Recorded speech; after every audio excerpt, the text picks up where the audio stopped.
On this week's episode of the White Knuckle Web Show, Derek and Jake have had 2 encounters with the laundry basket buck, shot a doe, a turkey, and a coyote. With even more to come, stay tuned. Is that not the most epic sit in a tree stand? I'm pretty sure it's a yes, it is. He's a giant shot. Looked good.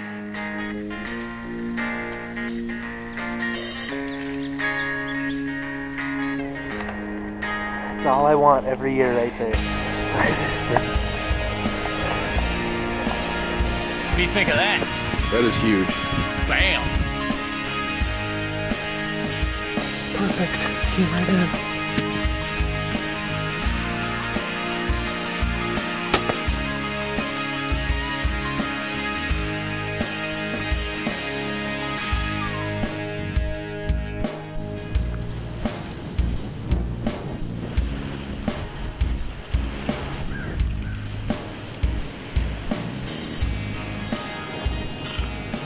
First spot of the day was nothing but a gar hole, so I repositioned out here to a cut bean field. Really about as much of a scout as a hunt. I can see the whole field from here, and haven't had a chance to be in this farm much, so I'm not real sure what the deer are doing.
Probably the most exhausting deer kill I've ever had. I had them dead to right side or to the left. I just never could get the right shot. They kept quartering towards me.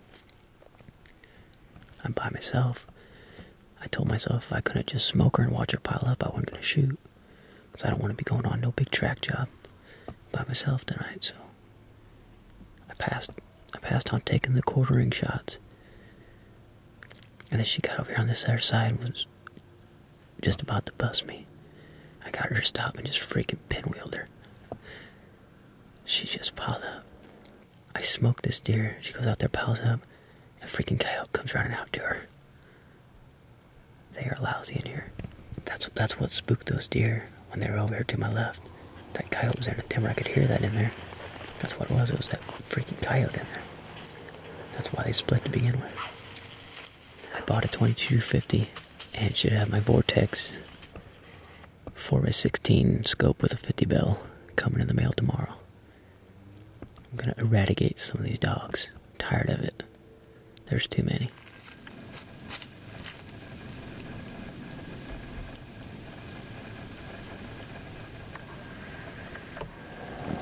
Now you can definitely tell the front's coming in. This wind's supposed to be south-southeast, which is pretty good if they come from the right way. Last night they came from 3 directions, so there's no telling. But it's blown every direction so far, so it doesn't matter. I got the ozonics rolling, so just let them come from where they want and see what happens.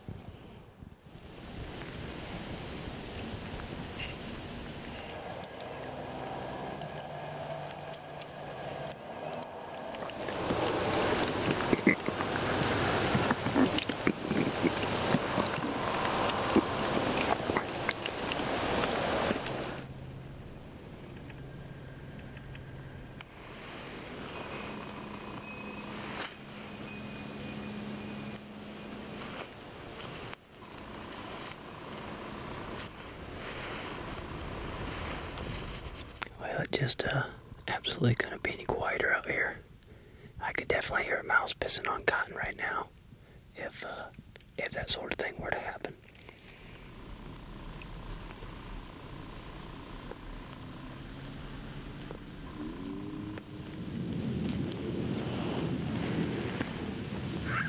Yeah, normally my best two attributes are good looks and a good attitude, but the attitude part's kind of starting to waver a little bit. These big bucks may or may not be alive. I'm starting to wonder if we're hunting ghosts here. Goddamn deer, here they come.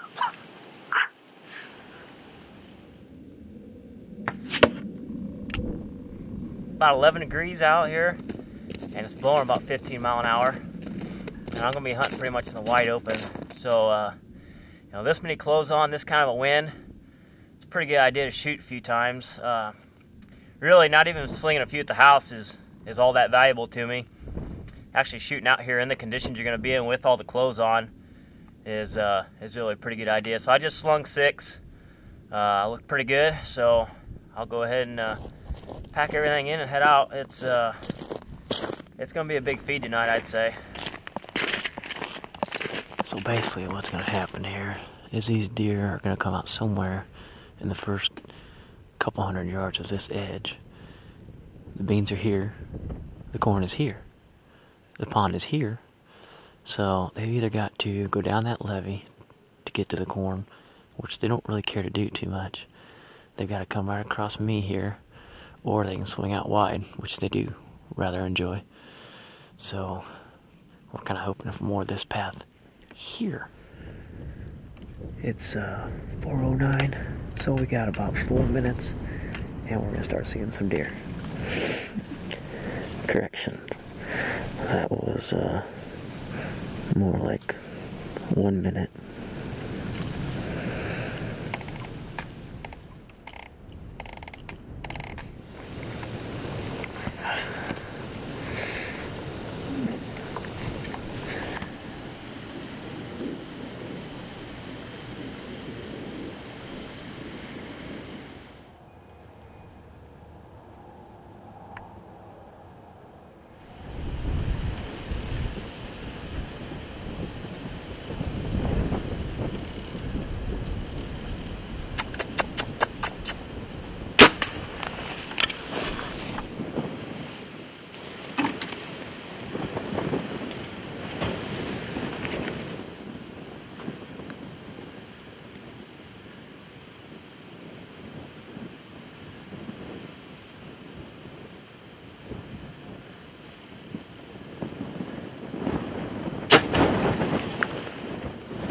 Self-funded accomplishment. 3 shrieking dogs. I didn't know which one to get on. Kept looking when I went out to the field. I was kind of praying around, get on the one in the field. And then those other 2 came. One's going this way, one's going this way. I just got lucky and picked the right one that got where I could shoot. He got about 15 yards. Jake versus Coyotes saga continues. Now let's drill about 170 incher and we'll have a good day.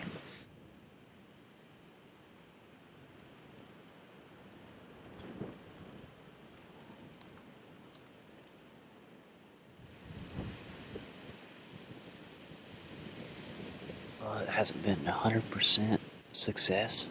I did see the first shooter buck I've seen in 5 weeks. Very educational night. I've got a real opportunity to finally move in on a shooter buck. I don't know if you can even understand what I'm saying. My lips are so numb. They're freaking frozen. So, till tomorrow.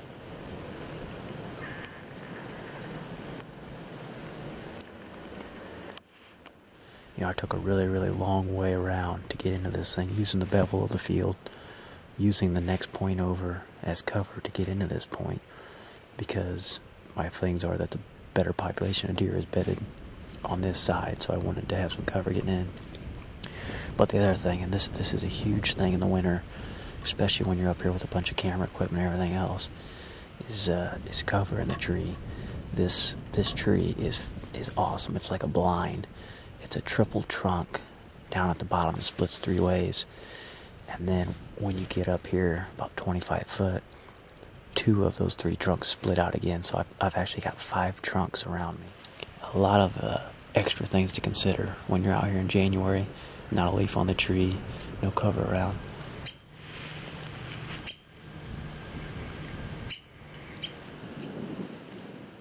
Ooh, we have a buck with 2 horns. Sweet.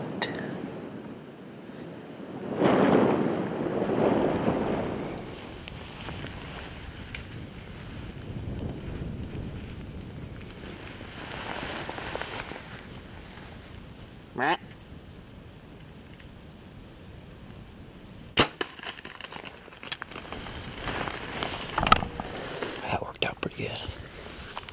I didn't get much pre-roll for you, but it's just a yearling doe. I think you can probably piece together the rest of the picture. Instead of coming across like this, she actually came right down this edge to me. So when I saw her, she was already right there, like 30 yards incoming. So I pretty much just got the camera on her and grabbed the bow. I've been saying all winter long I want to shoot a mature doe because this damn AHD wiped out a significant part of the herd. We didn't get it as bad here as other places, but we got it. So my goal this year was 2 does, 1 junk buck and 1 big buck. That's what I wanted. The big bucks pretty much don't seem to exist.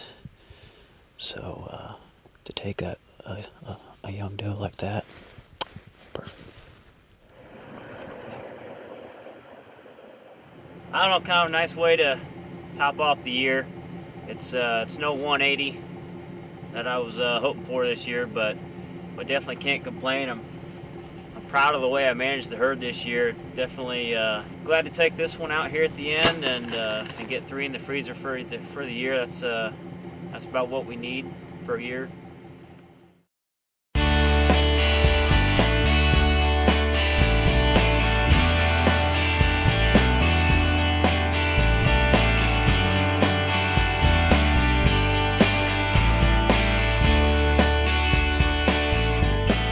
Getting out for the first time utilizing the new Lone Wolf climbing stick quiver. Basically the way it's set up is you've got 4 slots. I'm utilizing 3 of them for climbing sticks, and then the 4th one here on the end, I'm actually using it to hold the new Wicked Tree Gear Ultralight. This is our 14-foot pole saw. In this setup right here, you have everything you possibly need to go out into the woods and hang your tree stands, trim branches. You're good to go.